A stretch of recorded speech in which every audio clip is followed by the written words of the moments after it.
Welcome, members of the Far Hill Fantasy Football League. Welcome to the Week 4 edition of Burning Down the Far Hill. A lot has transpired. We're getting into the flow of things as we are now 3 weeks in the books. No one's separating from anybody right at this point, but I'm sure we're going to get there. So without further ado, we'll break down the Week 3 matchups. Alright, first, Road Crew improves to 1-2, who defeats his older brother, Irish Cop, 146-135. It took a head-to-head matchup in both the Sunday night and the Monday night games for the Road Crew to pull ahead.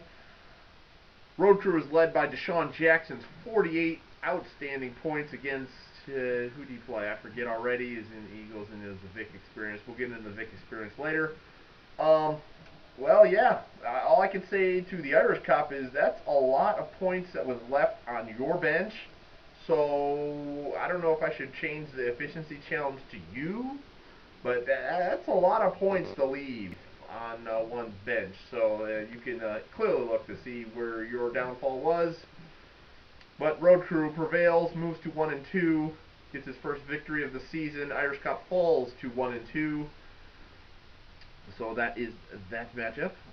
Next one, Syndicate Enforcer, myself, defeats my father, the Bad Dog, again, by a score of 203-143.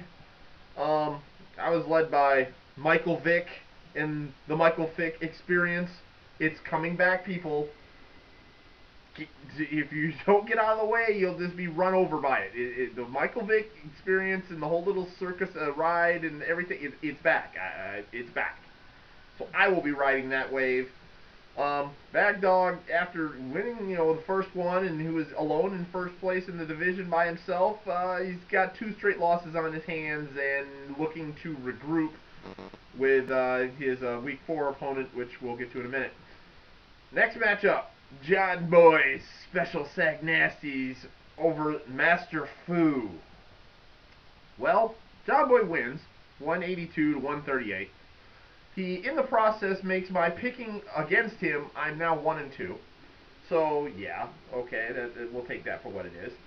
John Boy was led by the Jabbar Gaffney, 39? Didn't see that coming. That's right up there with the Daniel Graham. That's where that is. Yeah, so he's 1-2. He just 2-1. It's not like it's 3-0 that he's against me on picking, but yeah, what can you say? He's pulling victories out. But yeah, John Boy does improve to that 2-1 record. Master Fu falls to 2-1, knocked from the ranks of the unbeaten. It happens. Next one, Steel Curtain beats the Monthly Plugs 200-160. He was led by Brandon Marshall's 52 points, which, he got it. Well, we were mentioning Steel Curtain. He's improved to 3-0. Monthly Plugs 1-2. Steel Curtain, this week's efficiency, he hit 92.2%, which brings him up to 87.1 on the year. So he is 5% clear of the 82%. So he's looking good thus far. So I'll give it to you. Hats off as of Week 3. Hats off to you, Road Crew, or Steel Curtain, 87% efficiency. Well, Monthly Plugs, you got that first victory. You were probably looking like, yeah, I'm going to get into October and I can be able to change my name. No. 2 straight losses, both in division. Ouch, kabibbles. He's got another division opponent this week. Matchup forthcoming. Next one, Fat Bastard uses the power of the reverse psychology, which is just one of those little checklists you look for on the season, over the Bitchmaker, 140-131, led by Drew Brees' 44. Well, let's see. You go into the season, you're looking for probably a good 3 or 4 things from the Fat Bastard. Let's see. He's going to criticize the commissioner on some kind of technical move that someone does in the league. Check.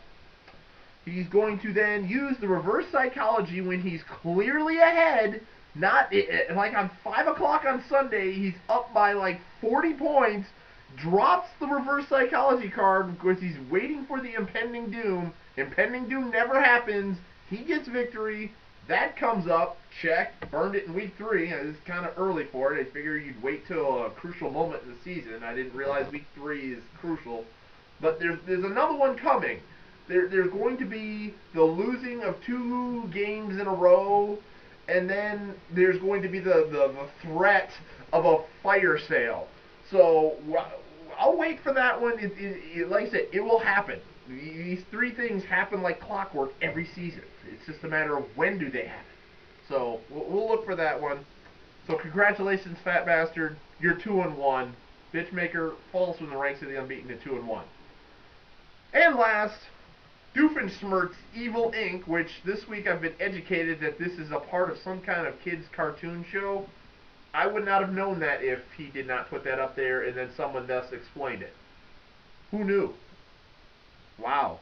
Okay, so we know what Jim's television programming is all about, but he does have 2 kids with a third on the way. I don't know if I knew that or not. Crap. But anyway, yeah, he beats his brother, Taking You Down, who falls to 0-3, the only offer in the league. Ouch. 186-164. Doofenshmirtz Evil Inc. I hope I'm pronouncing that correct. Someone can go ahead and correct me whenever you get a chance. Led by Austin Colley's 60 points. Who saw that coming? Yeah, and that also brings me to the point, never flip a coin when picking games. Just don't do it. Yeah, I wasn't even close on that one. Should have just probably went with my head, and that's what I get. So yes, so that wraps up the week 3 matches. We will go to the week 4 matchups. Here we go. So we'll start with those Doofenshmirtz Evil Inc., which is 1-2, at the Bitchmaker 2-1. Lifetime series is Doofenshmirtz leads 10-4, which is actually kind of surprising. Last matchup was the championship game semifinals last year, so Bitchmaker is going to look for a little revenge. Doofenshmirtz, which was Talk to Me or Hello Kitty, can't remember. Coda Destroyers, whatever he was last year, he won 140-137, so it was a narrow match. So Bitchmaker looking for a little piece of revenge. Commissioner's pick is going to be the Bitchmaker. Yes, next. Taking You Down 0-3 at the Fat Bastard 2-1. First time matchup of all time, so there's no previous meeting. Taking You Down. Don't get conned into the hocus pocus, the voodoo that Fat Bastard does. I'm surprised he actually hasn't started using predictions in his matches yet to predict you scoring 315 points and him only scoring 69. I don't think I've seen those yet, so I expect those to be coming down the pipe soon. So yes, with this one, I'm going to pick the Fat Bastard and have Taking You Down only get the 1 win in the month for him to be accurately named the monthly plugs, because you get the thing once a month and he's only got 1 win a month. To see how that meshes together? Yeah. Next matchup, Bad Dog 1-2 at Road Crew 1-2. Road Crew leads this all-time series 8-5. The last matchup was in week 4 last year, ironically. Road Crew won 200-124. Looked like a kind of a donkey punching. I'm dubbing this the Get No Respect Bowl, considering the fact that my dad's always chiming in and piping up, saying it's going to be his year this year. So we sort of will tra-la-la that one away. And then Josh, who is the 2-time defending division champion, and he just goes in the playoffs and get bounced, and we just write him off. So this is the Johnny Dangerfield Bowl right here. I'm picking Bad Dog in a close match. I'm almost going to say like 120-116, something like that. Next matchup. Syndicate Enforcer 2-1 at the Irish Cop 1-2. Lifetime series is Syndicate Enforcer leads 4-1. That 1 came at the hands of week 5 last year, where Irish Cop got the first victory, 163-155.